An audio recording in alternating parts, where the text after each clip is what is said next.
Урматтуу депутаттар, могу жерде көтөрүлүп аткан маселелердин маанилүүлүгү жана маанисиздигине жараша күн тартибине киргизсек, карасак. Биз мыйзамдарды кабыл алуу менен жагдай бүгүн эле жакшырып кетсе, кабыл алып берели. Бирок бүгүн биздин караган маселе ага кабыл алган чечимдерге жараша социалдык, коомдук жагдай өзгөрүшү толук мүмкүн.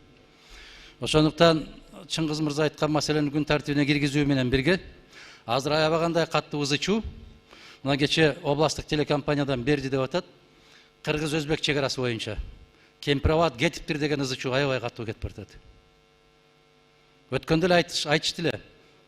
Биз сунуш кылганбыз, ошол 5 айыл өкмөттүн жашоочулары менен жолукмайынча бул маселени токтотуп турсаңыздар деп.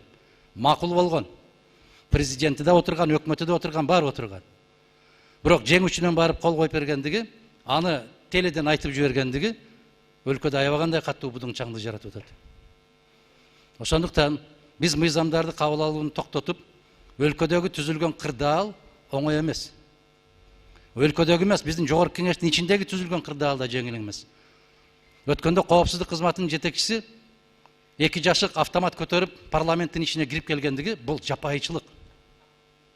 Бул өтө чектен чыккан жапайычылык. Биз мыйзам чыгаруу органы катарында ар бир кыймыл аракетке мыйзамдуулугун укуктук тарабынан сөзсүз түрдө баа беришибиз керек.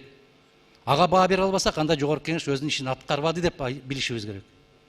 Ушул маселелерди биринчи кезекте күн тартибине киргизип, Талант Маматович, ушуларга чекитти коюп карап, андан кийин мыйзам кабыл алсак, менимче максатка ылайык болот.